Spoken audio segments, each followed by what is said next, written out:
Em dezembro de 1945, uma alemã de apenas 26 anos subiu à forca em Hamelin. Seu nome era Elisabeth Wolkenrath, Oberaufseherin de Auschwitz e Bergen-Belsen.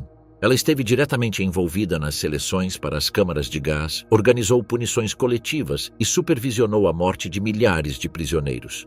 Sua ascensão dentro do aparato nazista não foi coincidência. Foi o resultado de anos de doutrinação, disciplina e lealdade absoluta ao Reich.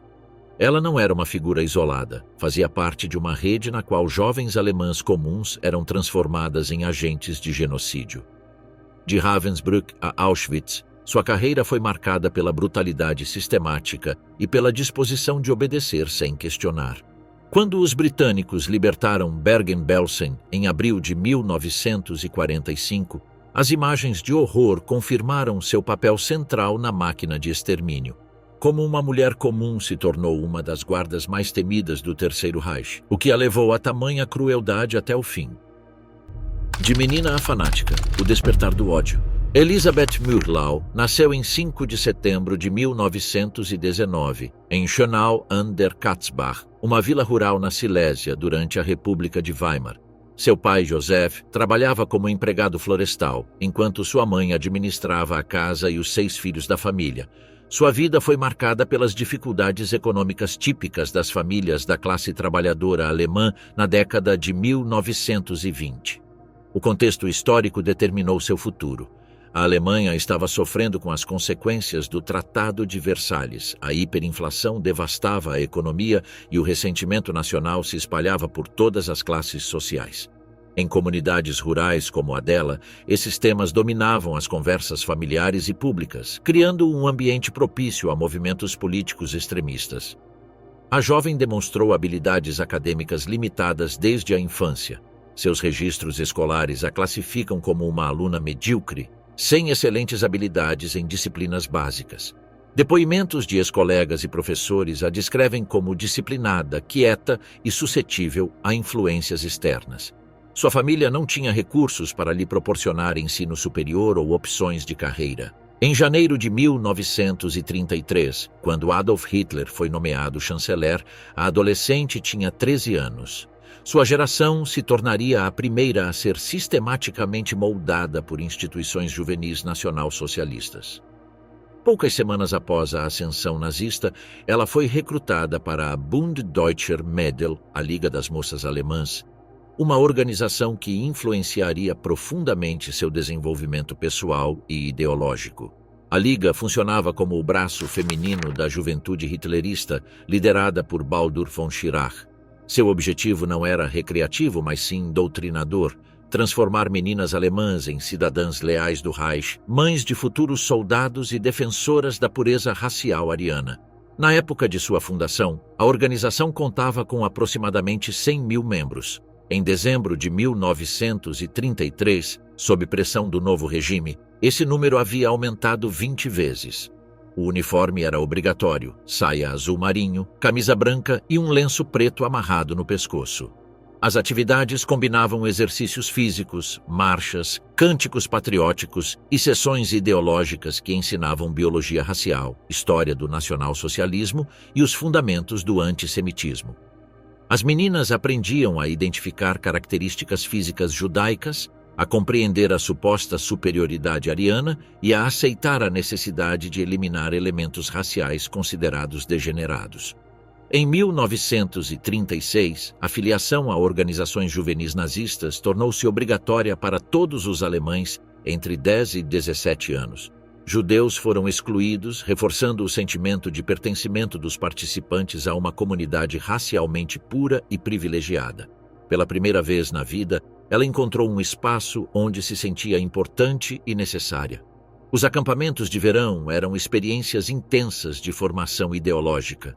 Milhares de meninas eram transportadas para instalações rurais, onde passavam semanas sob disciplina militar, dormindo em quartéis, participando de cerimônias noturnas ao redor de fogueiras e ouvindo discursos sobre o destino histórico da Alemanha.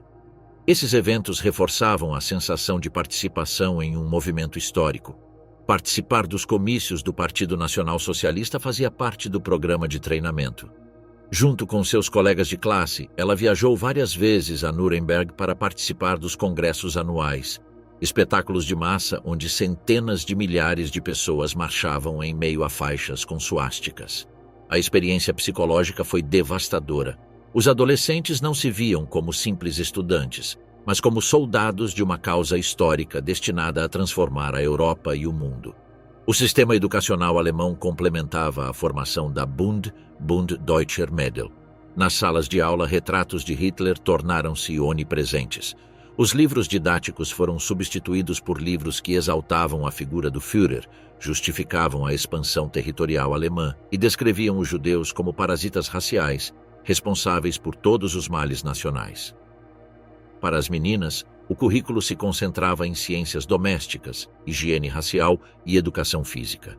Elas não eram preparadas para carreiras profissionais independentes, mas sim para se tornarem esposas eficientes e mães prolíficas. A maternidade era apresentada como o serviço patriótico supremo.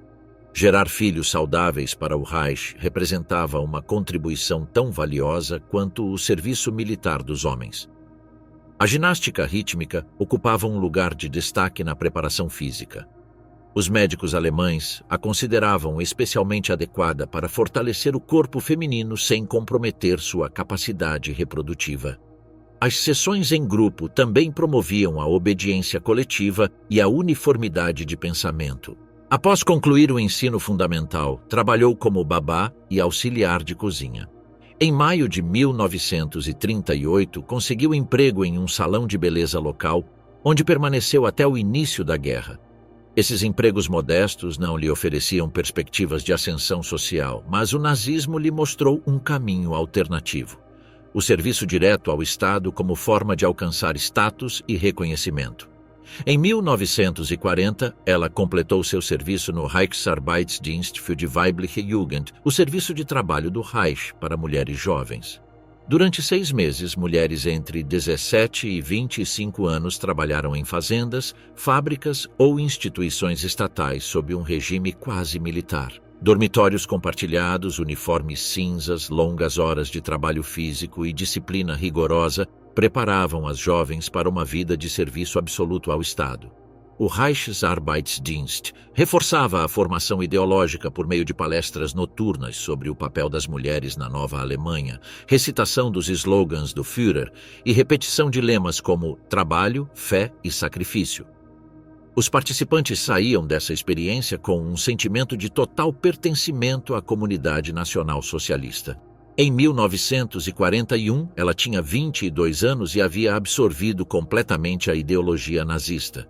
Seu tempo na Liga das Moças Alemãs, no sistema educacional dirigido e no Reichsarbeitsdienst, a transformou em uma jovem alemã exemplar.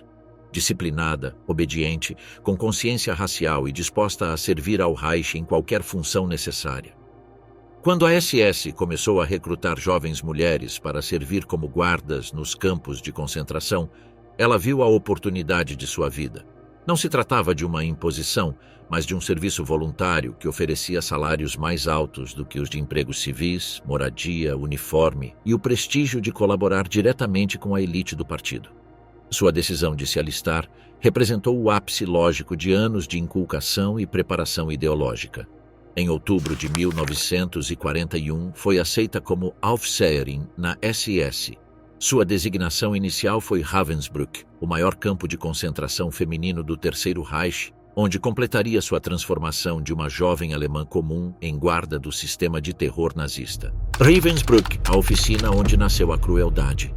90 quilômetros ao norte de Berlim, na planície de Brandemburgo, o complexo de Ravensbrück estava de pé desde maio de 1939. Quando chegou em outubro de 1941, a instalação já funcionava como epicentro do sistema nazista de campos de concentração femininos e como centro de treinamento para futuras guardas em outros campos maiores. Ravensbrück foi projetada especificamente para mulheres. Durante seus 6 anos de operação, 132 mil prisioneiras passaram por suas instalações. Judias, comunistas, testemunhas de Jeová, ciganas, prostitutas, lésbicas e mulheres classificadas como associais de acordo com os critérios raciais e morais do Terceiro Reich. Mais de 92 mil delas morreram em decorrência de execução, trabalhos forçados, experimentos médicos ou doenças. A unidade era organizada de acordo com uma hierarquia rígida. No topo estava o comandante masculino da SS, seguido pelos oficiais administrativos e médicos.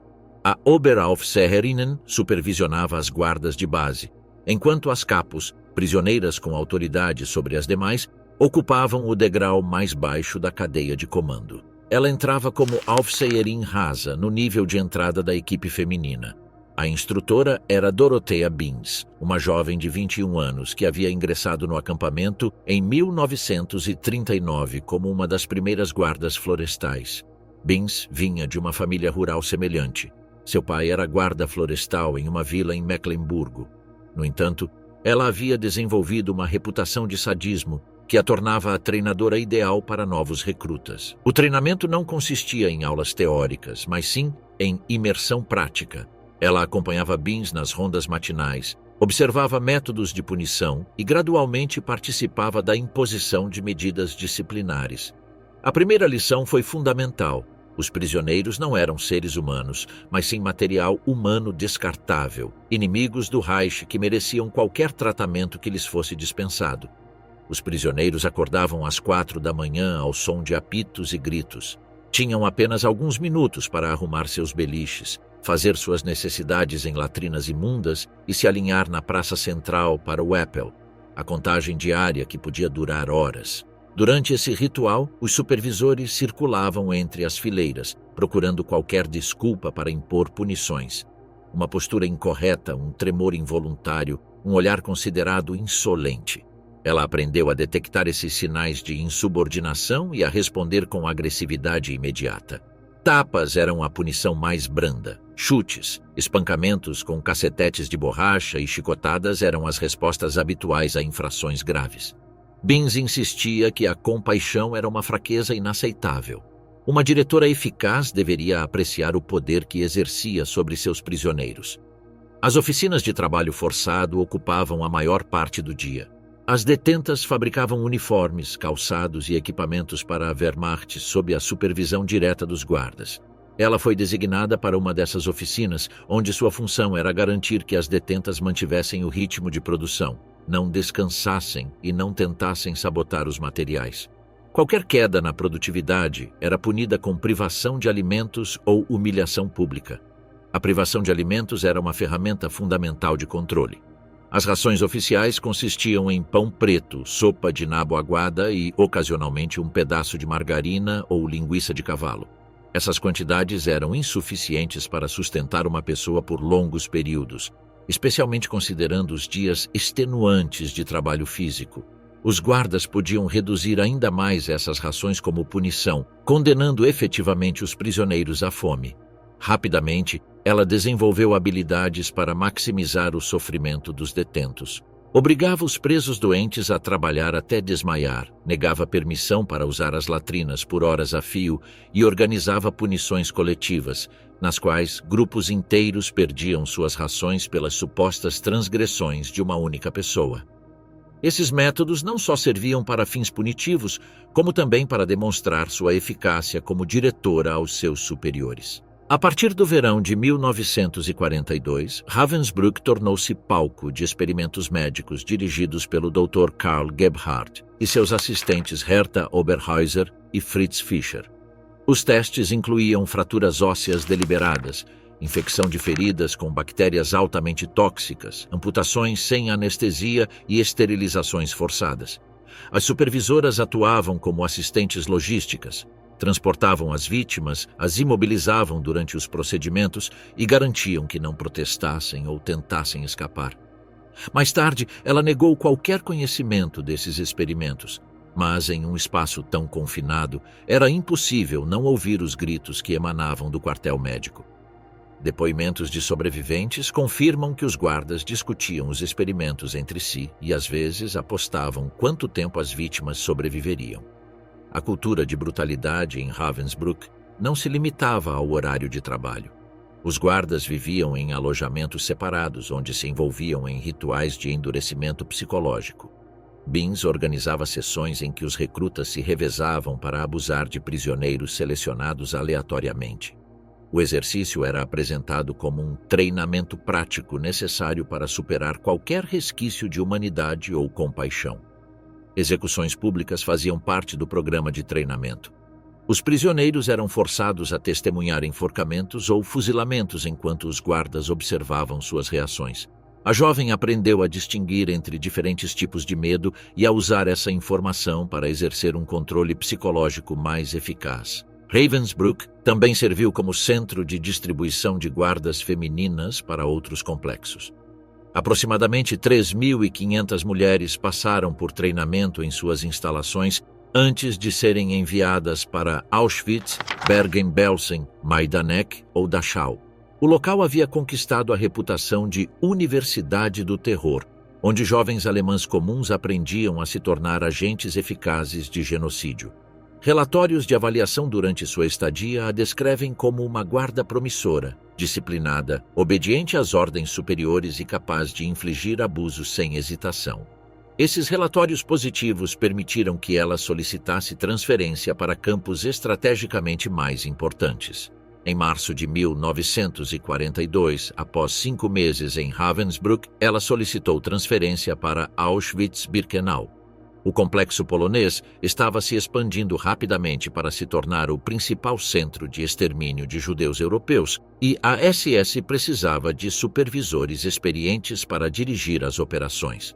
Sua partida marcou o fim de seus anos de formação e o início de seu envolvimento direto no Holocausto. Ela não era mais a jovem inexperiente que chegara de sua cidade natal, a Silésia. Ravensbrück a transformara em uma especialista profissional em terrorismo, pronta para aplicar suas novas habilidades na arena mais brutal do sistema nazista. Auschwitz-Birkenau, a ascensão ao coração do inferno.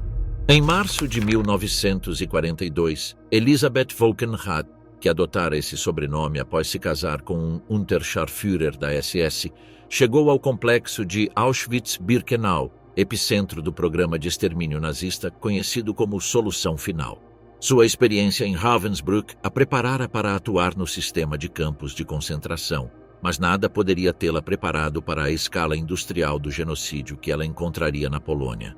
O megacomplexo consistia em 3 unidades principais: Auschwitz-Brembrede, o campo original estabelecido em 1940, Auschwitz-II-Birkenau, inaugurado em 1942 como um centro de extermínio em massa, e Auschwitz-Tremonowitz, dedicado ao trabalho escravo para a empresa química IG Farben.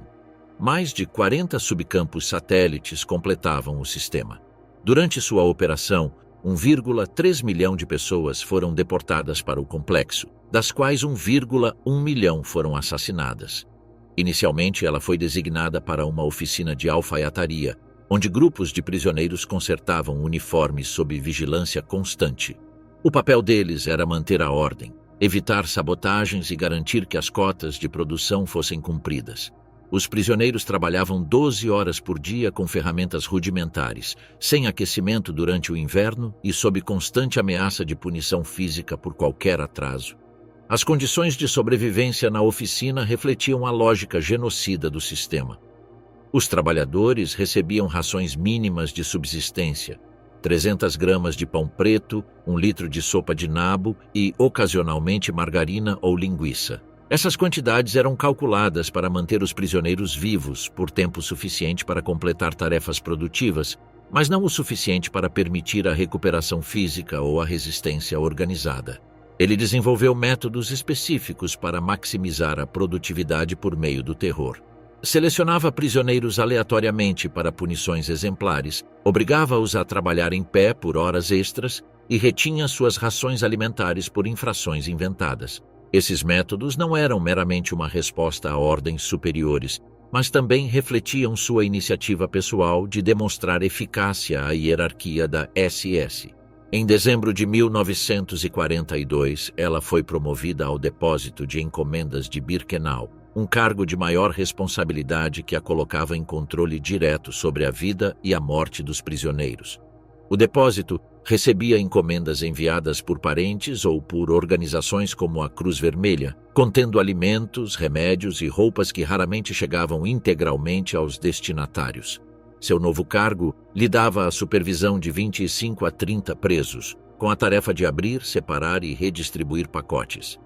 Ela decidia o que seria entregue, o que seria confiscado e o que seria usado como instrumento de controle. Um pedaço de pão extra ou um comprimido de aspirina podiam significar a diferença entre a vida e a morte para um preso desnutrido e doente. Essa função a transformou em uma distribuidora arbitrária de esperança e desespero. Ela usou a distribuição de alimentos para criar hierarquias entre os presos, recompensando informantes e punindo aqueles percebidos como encrenqueiros. O sistema gerou uma competição desesperada entre os presos, destruindo a solidariedade que poderia ter facilitado a resistência organizada. A gestão do armazém também a envolveu no processo sistemático de desumanização que precedeu o extermínio. Pertences pessoais, fotografias de família, cartas, lembranças religiosas, eram sistematicamente destruídos na frente dos prisioneiros para romper seus laços emocionais com o mundo exterior. Ela supervisionava essa destruição como parte de suas responsabilidades rotineiras. Em novembro de 1944, quando Auschwitz atingiu o auge das deportações em massa, ela foi promovida a Oberaufseherin, supervisora-chefe do campo feminino de Birkenau. Essa nomeação a colocou no topo da hierarquia feminina do complexo, com autoridade sobre uma dúzia de guardas e várias dezenas de capos. Suas novas responsabilidades incluíam organizar o trabalho diário, dirigir as contagens matinais e noturnas, supervisionar a disciplina e participar da seleção de prisioneiros para trabalhos forçados ou extermínio imediato. Esta última função a tornou uma participante direta do processo genocida. As seleções ocorreram em 3 contextos principais. Ao chegarem, milhares de deportados desembarcaram de vagões de carga após dias de viagem em condições desumanas. Médicos da SS, auxiliados por supervisores como ela, separaram em minutos aqueles considerados aptos para o trabalho daqueles que seriam imediatamente enviados para as câmaras de gás. Dentro do complexo, prisioneiras que estavam doentes, fracas ou idosas demais para continuar trabalhando eram selecionadas periodicamente. Ela participava desses exames médicos, onde o destino de centenas de mulheres era decidido em sessões de apenas algumas horas.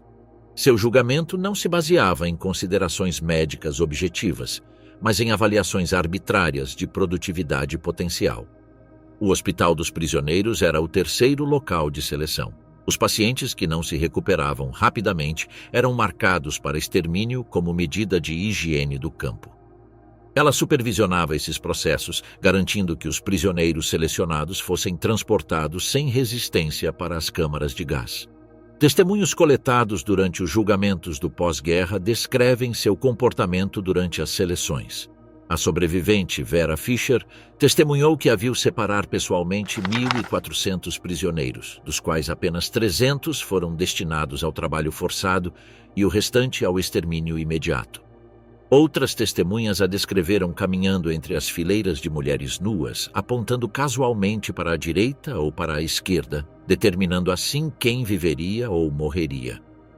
Além das seleções, ela havia desenvolvido um repertório de tortura física e psicológica que aplicava durante as contagens diárias. Obrigava os presos a permanecerem com os braços estendidos por horas em temperaturas extremas, agredindo aqueles que desmaiavam.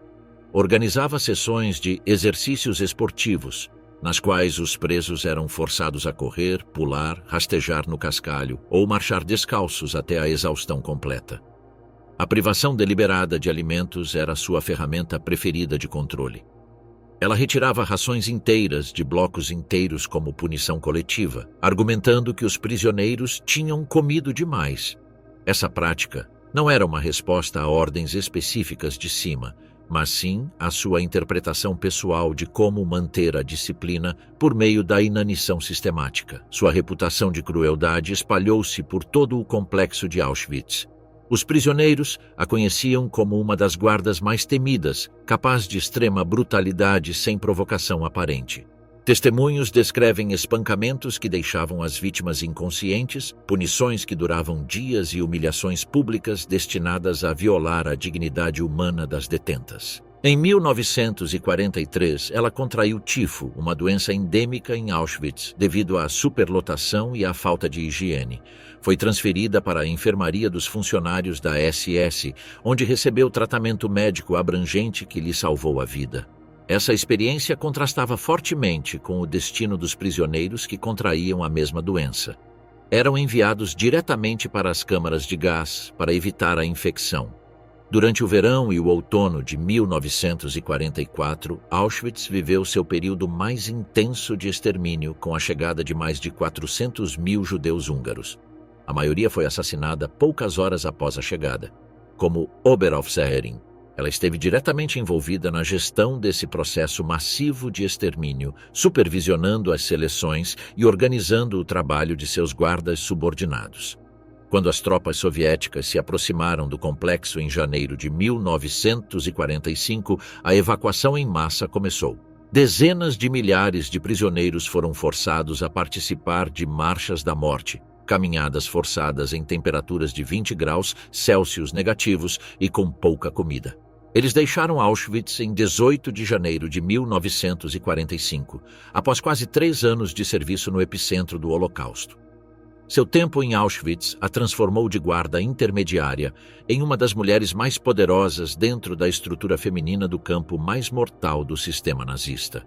Sua ascensão estava diretamente ligada à sua capacidade e disposição para realizar abusos extremos, participar ativamente de seleções genocidas e manter a ordem por meio do terror sistemático. Bergen-Belsen, o reino absoluto da miséria. Em fevereiro de 1945, enquanto o Terceiro Reich se desintegrava sob os ataques aliados do leste e do oeste, ele chegou ao campo de concentração de Bergen-Belsen, na Baixa Saxônia. Sua transferência de Auschwitz fazia parte das evacuações em massa, ordenadas pela SS para ocultar evidências do extermínio e manter o controle sobre os prisioneiros sobreviventes. Bergen-Belsen começou sua existência em 1940 como um centro para prisioneiros de guerra soviéticos. Mais tarde foi transformado em um campo de troca para judeus que os nazistas esperavam trocar por prisioneiros alemães nas mãos dos aliados. No entanto, com a evacuação de outros centros, Bergen-Belsen tornou-se o último receptáculo para dezenas de milhares de prisioneiros de todo o Reich. Quando ele chegou, a instalação passava por um colapso humanitário sem precedentes. De 15 mil prisioneiros em julho de 1944, a população havia crescido para mais de 60 mil em março de 1945. As instalações, nunca projetadas para tal número, estavam completamente sobrecarregadas. Não havia câmaras de gás em Bergen-Belsen, mas a superlotação, a falta de alimentos e as epidemias transformaram o local em uma fábrica de morte tão eficaz quanto qualquer campo de extermínio. Sua nomeação como Oberaufseherin da seção feminina a colocou imediatamente nos escalões superiores de comando, sob o comando direto de Josef Kramer, o comandante conhecido como a Besta de Belsen. Kramer havia chegado de Auschwitz apenas algumas semanas antes e aplicado os mesmos métodos brutais em Bergen-Belsen que havia aperfeiçoado no complexo polonês. As condições de sobrevivência eram ainda mais horríveis do que as de Auschwitz. O quartel, construído para abrigar centenas de pessoas, continha milhares de prisioneiros amontoados em espaços sem ventilação. As pessoas dormiam em pisos cobertos de excrementos, sem cobertores suficientes durante um inverno particularmente rigoroso. A água era tão escassa que não era possível bebê-la nem usá-la para a limpeza básica. A alimentação consistia em sopa de nabo aguada a cada 2 ou 3 dias e, ocasionalmente, um pedaço de pão mofado. Essas rações eram insuficientes para sustentar uma pessoa por longos períodos, especialmente considerando que muitos prisioneiros chegavam já desnutridos após as marchas da morte de outros centros. As doenças se espalhavam descontroladamente. O tifo, transmitido por piolhos, tornou-se a principal causa de morte. Disenteria, tuberculose e escorbuto completavam o quadro epidemiológico. Todos os dias, entre 250 e 300 pessoas morriam de fome, doenças ou exaustão total. Os corpos se amontoavam nos quartéis porque não havia pessoal suficiente para removê-los. Ela não apenas manteve seu regime de agressão sistemática sob essas condições extremas, como o intensificou. Relatos de sobreviventes descrevem seus maus tratos a prisioneiros moribundos, negando água aos que morriam de sede e organizando punições coletivas que incluíam privação total de alimentos por dias a fio. A sobrevivente Eleni Herkovitz testemunhou em julgamentos subsequentes que foi forçada a correr descalça atrás de uma bicicleta conduzida por um guarda enquanto ele a agredia repetidamente com um cacetete de borracha. Posteriormente, ela foi confinada em um porão com uma ração de pão e água a cada 3 dias, até contrair tifo e ficar à beira da morte. Somente a ajuda clandestina de sua irmã, que lhe entregava comida às escondidas, permitiu que ela sobrevivesse. Vera Fischer, que já havia sofrido espancamentos dos acusados em Auschwitz, testemunhou que em Bergen-Belsen os métodos se tornaram ainda mais sádicos. Certa vez ela flagrou uma jovem doente comendo vegetais e a forçou a se ajoelhar com a comida acima da cabeça por 4 horas. Quando a jovem não conseguiu mais manter os braços erguidos, ela a espancou até deixá-la inconsciente e proibiu qualquer pessoa de ajudá-la até o anoitecer. O uso da fome como instrumento de tortura atingiu níveis extremos em Bergen-Belsen. Ela controlava pessoalmente a distribuição das escassas rações, decidindo quem comia e quem não comia de acordo com critérios completamente arbitrários. Usava a comida para humilhar publicamente os prisioneiros, forçando-os a mendigar, praticar atos degradantes ou denunciar seus companheiros de prisão em troca de migalhas de pão. Exercícios esportivos continuaram sendo uma de suas práticas favoritas. Ele forçava mulheres emaciadas e doentes a realizar atividades físicas extenuantes, pular, correr e fazer flexões no cascalho do pátio. Muitas desmaiavam e morriam durante esses exercícios, mas ele os apresentava como medidas disciplinares necessárias para manter a ordem no recinto. Agressões físicas diretas haviam se tornado uma rotina diária. Ele caminhava pelo quartel com seu cacetete de borracha, abusando de prisioneiros que considerava lentos demais, fracos demais ou simplesmente atrapalhados. Testemunhos descrevem abusos que duravam até as vítimas perderem a consciência e, em vários casos, até pararem de respirar. Uma das acusações mais graves apresentadas durante seu julgamento foi o assassinato de uma prisioneira idosa. A mulher havia perguntado se poderia fazer algum trabalho útil, talvez buscando uma ração extra de comida. Ele a empurrou escada abaixo, causando sua morte imediata ao impacto com o solo. O incidente foi testemunhado por várias testemunhas que sobreviveram para depor em tribunais do pós-guerra. Seu comportamento durante os meses finais da guerra revela aspectos psicológicos perturbadores de sua personalidade. Mesmo quando a derrota alemã era evidente e o colapso do regime nazista iminente, ela continuou a praticar extrema brutalidade contra os prisioneiros. Essa persistência na crueldade quando os incentivos institucionais já não existiam sugere que a agressão havia se tornado uma necessidade psicológica pessoal. A administração do setor feminino, sob sua supervisão, era caracterizada pelo completo abandono de qualquer tentativa de manter as prisioneiras vivas. As guardas subordinadas eram instruídas a não prestar assistência médica, a não distribuir os escassos medicamentos disponíveis e a não permitir que as prisioneiras ajudassem suas companheiras doentes. As contagens diárias, que em outros centros duravam 1 ou 2 horas, foram estendidas a extremos em Bergen-Belsen sob sua direção. Os prisioneiros eram obrigados a permanecer imóveis em formação, independentemente do clima, enquanto ela caminhava entre as fileiras procurando desculpas para impor punições. Essas sessões se tornaram espetáculos sádicos, onde a morte por exaustão era um desfecho esperado. Durante as últimas semanas antes da libertação, quando cadáveres se amontoavam por todo o complexo e as condições sanitárias haviam desmoronado completamente, ele manteve seu reinado de terror. Sobreviventes lembram que ele continuou a organizar punições públicas e executar prisioneiros mesmo quando estava claro que o Reich havia perdido a guerra. Em 15 de abril de 1945, a 11ª Divisão Blindada Britânica chegou a Bergen-Belsen. Os soldados encontraram um cenário além de suas expectativas. 13.000 cadáveres insepultos espalhados pelas instalações, 60.000 prisioneiros sobreviventes sofrendo de desnutrição extrema e condições sanitárias que transformaram o local em um foco de epidemias mortais. A reação dos libertadores britânicos foi de absoluto horror. O brigadeiro Glyn Hughes, oficial médico responsável pela operação, descreveu Bergen-Belsen como o vislumbre mais próximo do inferno na Terra, que ele havia testemunhado durante toda a guerra. Imagens filmadas pelo exército britânico documentaram montanhas de corpos esqueléticos e sobreviventes que pareciam mais mortos do que vivos. Ela foi capturada em 17 de abril, 2 dias após a libertação.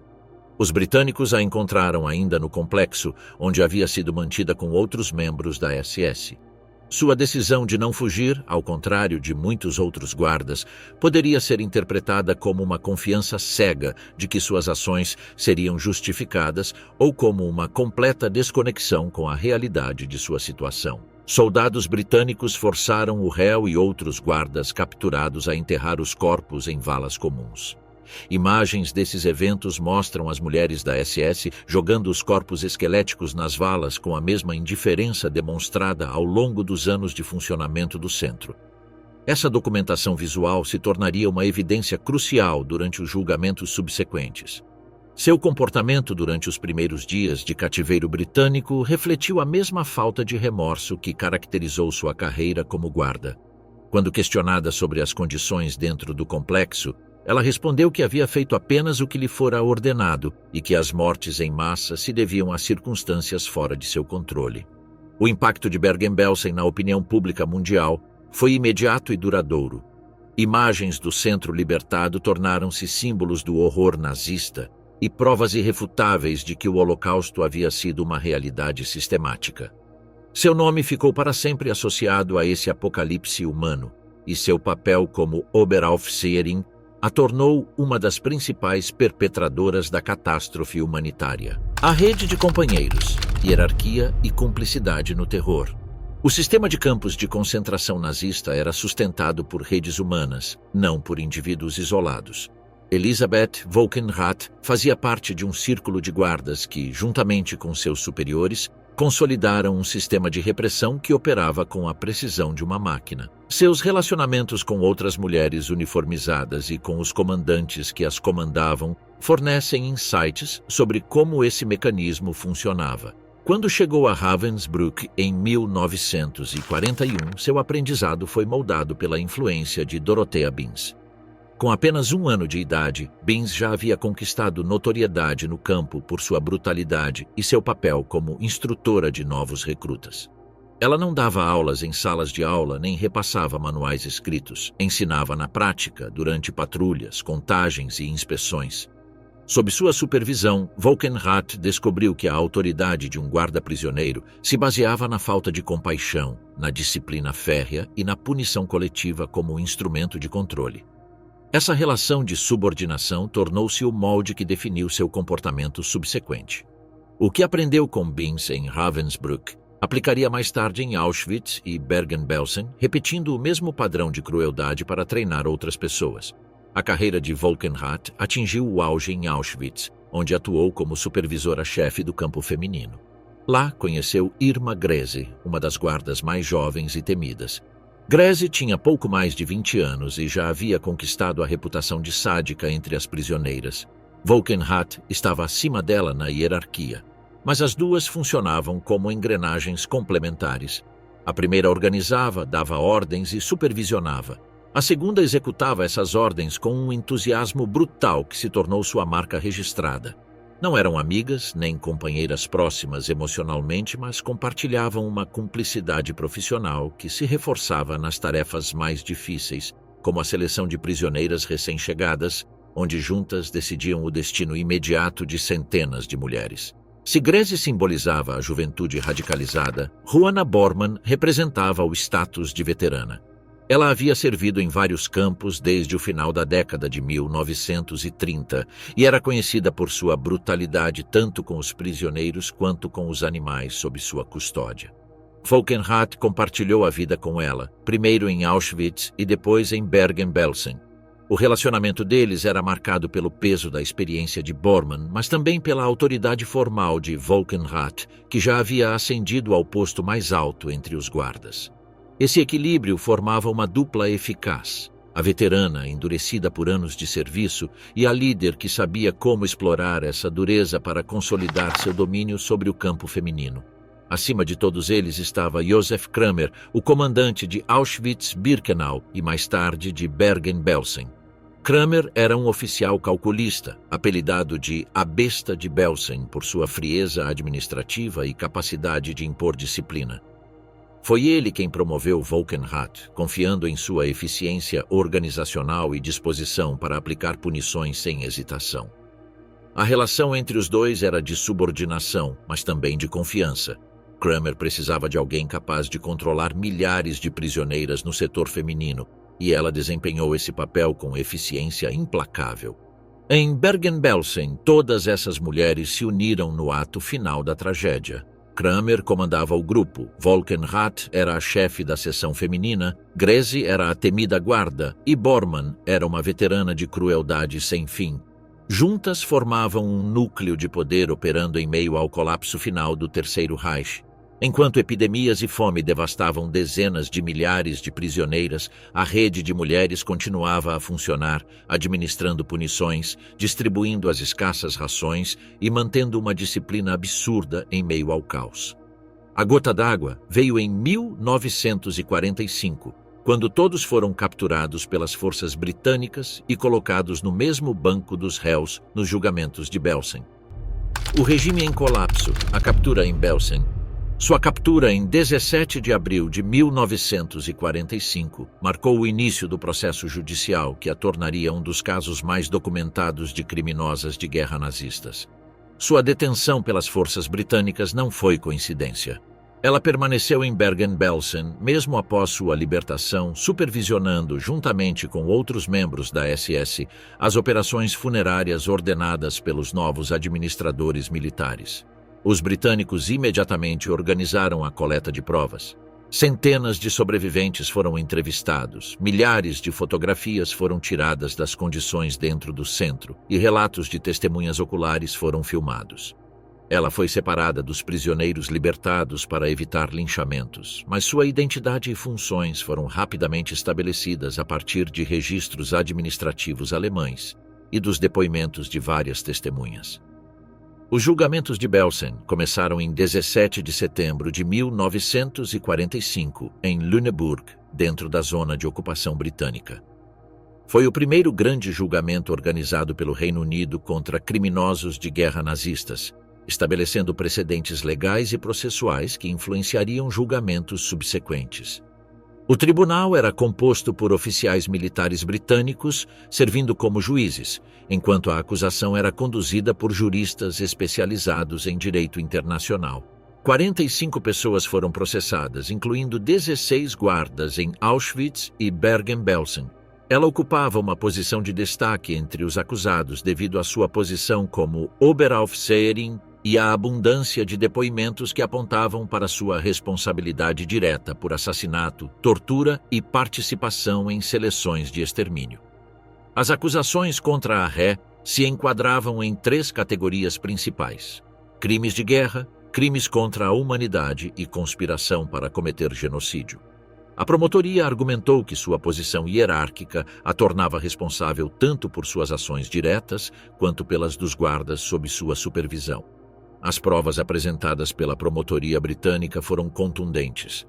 Documentos administrativos alemães confirmaram sua patente e funções em ambos os centros. Imagens filmadas durante a libertação de Bergen-Belsen a mostraram participando do enterro de cadáveres com indiferença evidente. Depoimentos de sobreviventes forneceram relatos detalhados de tortura, assassinato e humilhação específicos. Vera Fischer testemunhou sob juramento que ele a agrediu tão brutalmente em Auschwitz que ela precisou de 3 semanas de hospitalização. Ela descreveu métodos de tortura que incluíam espancá-la com cacetetes de borracha até perder a consciência e forçar os prisioneiros a realizar exercícios físicos extremos até morrerem de exaustão. Helene Herkovitz testemunhou sobre sua experiência em Bergen-Belsen, onde foi trancada em um porão com rações de fome por 3 semanas. Ela só sobreviveu graças à ajuda clandestina de sua irmã, que lhe contrabandeou comida. Seu depoimento incluiu detalhes específicos sobre os métodos de punição e a personalidade sádica da Ré. Várias testemunhas descreveram sua participação na seleção de prisioneiros para extermínio em Auschwitz. Uma sobrevivente testemunhou ter testemunhado uma seleção na qual separou pessoalmente 1.400 mulheres, das quais apenas 300 foram designadas para trabalhos forçados e as demais foram enviadas para as câmaras de gás. Esses depoimentos demonstraram que sua participação no genocídio foi ativa e voluntária. A defesa se baseou em argumentos que seriam repetidos em praticamente todos os julgamentos de criminosos nazistas: negação de responsabilidade pessoal, alegação de estar seguindo ordens superiores e minimização do papel dela nos crimes. A estratégia jurídica deles tentou retratá-la como uma autoridade de menor importância que simplesmente seguia instruções sem pleno conhecimento das consequências. Durante seu depoimento perante o tribunal, ele admitiu apenas ocasionalmente esbofetear prisioneiros por infrações disciplinares. Negou categoricamente ter participado de assassinatos, tortura sistemática ou seleção para extermínio. Argumentou que, em Bergen-Belsen, havia vivido em condições semelhantes às dos prisioneiros e que o colapso sanitário no centro se devia a circunstâncias fora de seu controle. Suas respostas durante o interrogatório revelaram completa ausência de remorso ou reconhecimento de responsabilidade. Quando questionado sobre os espancamentos que infligiu aos prisioneiros, ele respondeu: "É verdade que eu esbofeteei as mulheres. Se elas não obedeceram às ordens e foram esbofeteadas, a culpa foi delas. Se tivessem sido mais espertas, teriam obedecido, e tudo teria ficado bem." A acusação demonstrou sistematicamente a falsidade dessas alegações. Testemunhos consistentes de vários sobreviventes, documentação administrativa alemã e provas fotográficas construíram um caso irrefutável. Os juízes concluíram que ele havia exercido considerável autoridade discricionária e que seus crimes excederam em muito a execução rotineira de ordens. O julgamento recebeu ampla cobertura da mídia internacional. Jornais britânicos, americanos e europeus noticiaram detalhadamente o depoimento, publicaram fotos dos réus no banco dos réus e analisaram as implicações jurídicas do processo. A participação de jovens mulheres no aparato genocida nazista chocou a opinião pública global e desafiou os estereótipos sobre o papel feminino na guerra. As deliberações do tribunal duraram 3 dias. Os juízes avaliaram cada caso individualmente, considerando a hierarquia, as provas específicas e o grau de participação voluntária nos crimes. Para a Ré, a abundância de depoimentos concordantes e sua posição de autoridade constituíram prova suficiente de culpa, além de qualquer dúvida razoável. Em 17 de novembro de 1945, o Tribunal Militar Britânico proferiu seu veredito. Ela foi considerada culpada de crimes de guerra e crimes contra a humanidade. Os juízes concluíram que ela havia participado ativamente do extermínio sistemático de prisioneiros em Auschwitz e Bergen-Belsen, infligindo maus-tratos extremos por iniciativa própria, apesar de quaisquer ordens superiores. A sentença foi morte por enforcamento. O tribunal justificou a decisão destacando a gravidade dos crimes, a posição de autoridade da Ré e a completa ausência de circunstâncias atenuantes. Aos 26 anos, ela se tornou uma das mais jovens criminosas de guerra condenadas à morte por tribunais aliados.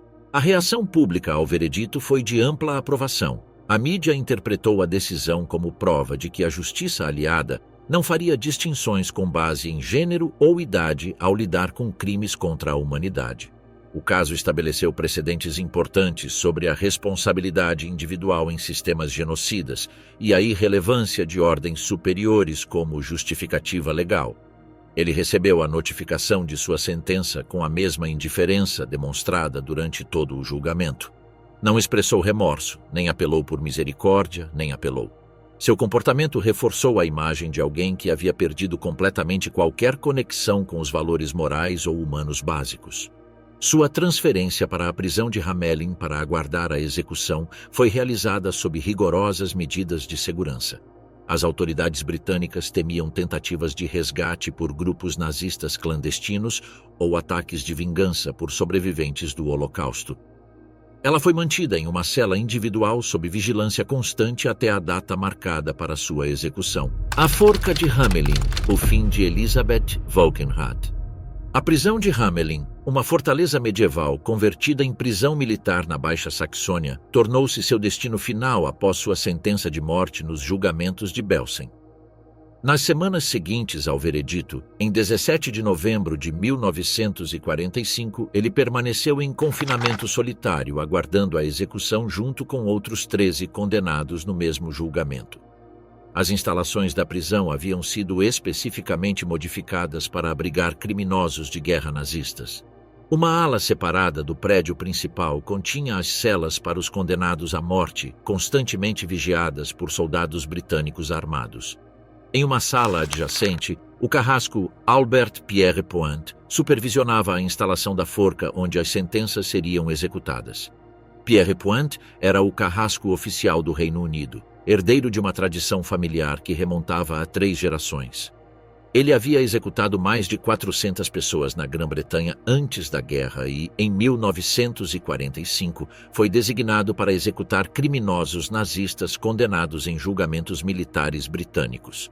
Seu método baseava-se no sistema de queda longa, que calculava matematicamente o comprimento da corda de acordo com o peso e a altura do prisioneiro, garantindo a fratura cervical instantânea.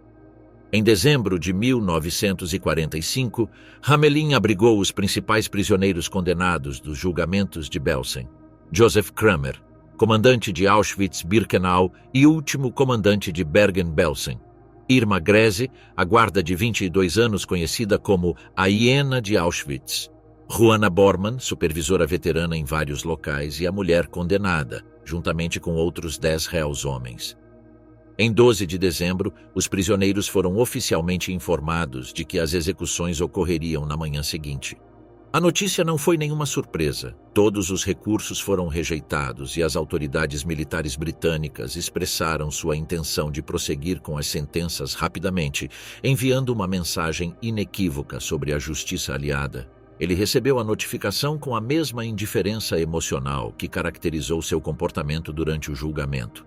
Não solicitou assistência religiosa, não expressou remorso, nem tentou contatar familiares. Sua atitude contrastava com a de outros condenados que escreveram cartas de despedida ou solicitaram a presença de capelães.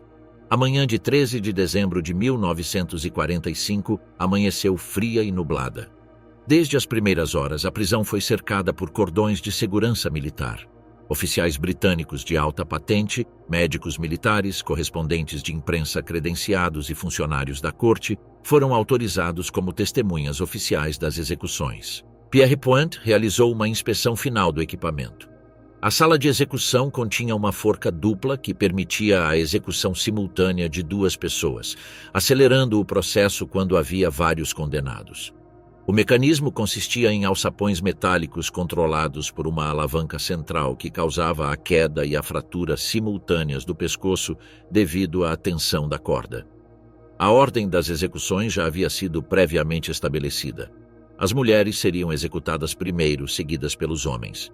Essa decisão respondia tanto a considerações logísticas quanto a um protocolo não escrito sobre a execução de criminosas de guerra, um procedimento incomum na justiça da Europa Ocidental. Às 9h34, ela foi conduzida de sua cela para a sala de execução. Vestida com a roupa cinza padrão de prisioneira, ela foi escoltada por 2 soldados britânicos. Testemunhas presentes descreveram sua expressão como completamente indiferente, sem sinais de medo, arrependimento ou qualquer emoção perceptível. Pierre Point conduziu o procedimento com a eficiência mecânica que caracterizava seu trabalho. Ela foi colocada sobre o alçapão marcado com uma cruz pintada no chão. Suas mãos foram amarradas atrás das costas, o capuz preto regulamentar foi colocado sobre ela e a corda foi apertada em volta do seu pescoço. Todo o processo levou menos de 30 segundos. A queda foi instantânea quando Pierre Point puxou a alavanca. Seu corpo desapareceu sob o chão da câmara em uma fração de segundo. Um médico militar atestou sua morte por fratura cervical alguns minutos depois. Ela havia morrido aos 26 anos, a mesma idade de muitos dos prisioneiros que ele havia enviado para as câmaras de gás em Auschwitz. Imediatamente depois, Irma Grese e Juana Bormann foram executadas. Grese, aos 22 anos, era a mais jovem de todas as condenadas nos julgamentos de Belsen. Sua juventude e a documentação de seu sadismo extremo em Auschwitz tornaram seu caso um dos mais comentados internacionalmente. Bormann, aos 42 anos, era uma veterana do sistema de campos de concentração que havia servido em diversas instalações. Nas horas seguintes, os 11 condenados foram executados, incluindo Joseph Kramer. Todas as execuções seguiram o mesmo protocolo estabelecido por Pierre Point, que concluiu sua tarefa em menos de 3 horas. O carrasco britânico registraria posteriormente que as execuções em Hamelin ocorreram sem incidentes técnicos ou comportamento perturbador por parte dos condenados. Os corpos dos executados foram enterrados em covas sem identificação no cemitério de Hamelin, sem marcas de identificação. Essa decisão foi uma resposta às diretrizes militares britânicas destinadas a impedir que os locais de sepultamento se tornassem locais de peregrinação para simpatizantes nazistas ou símbolos de martírio. A cobertura da mídia sobre as execuções foi extensa. Jornais britânicos noticiaram extensivamente os procedimentos, enfatizando que a justiça havia sido feita pelos crimes de Bergen-Belsen. A imprensa europeia e americana republicaram a notícia, enfatizando que a execução de guardas femininas representava um precedente significativo no tratamento judicial de mulheres criminosas de guerra. O impacto simbólico de sua morte transcendeu o aspecto puramente judicial.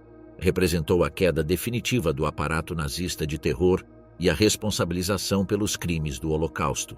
Sua juventude contrastou fortemente com a magnitude de seus crimes, ilustrando como a modelagem nazista havia transformado cidadãos comuns em participantes ativos do genocídio. A prisão de Hamelin continuou a ser usada para executar criminosos de guerra até 1949. Pierre Point executou mais de 200 nazistas condenados em julgamentos britânicos, tornando a instalação um símbolo da justiça aliada durante a ocupação. Seu caso continua sendo um dos mais documentados devido à riqueza de depoimentos e provas apresentadas durante o julgamento. Sua morte por enforcamento encerrou definitivamente o capítulo de uma vida que evoluiu da normalidade rural alemã para o ápice do horror nazista. Ela nasceu em uma família comum da classe trabalhadora, foi moldada pelas instituições juvenis do Terceiro Reich, ascendeu na hierarquia do sistema de campos de concentração e terminou seus dias em uma forca britânica como uma criminosa de guerra condenada. Sua história pessoal ilustra os mecanismos pelos quais regimes totalitários podem transformar cidadãos comuns em perpetradores de genocídio. Sua jornada da Liga das Moças Alemãs à forca de Hamelin demonstra que crimes contra a humanidade não são cometidos apenas por líderes políticos excepcionais ou fanáticos, mas também por pessoas comuns que aceitam, internalizam e implementam ideologias de extermínio. Seu legado transcende a morte individual. Seu caso ajudou a estabelecer precedentes legais sobre a responsabilidade individual em sistemas genocidas, a irrelevância do gênero na determinação da culpabilidade criminal e a importância de documentar os testemunhos dos sobreviventes para as gerações futuras. Seu nome está para sempre inscrito nos anais do Holocausto como um exemplo tanto da capacidade humana para o mal absoluto quanto da inevitabilidade da justiça histórica.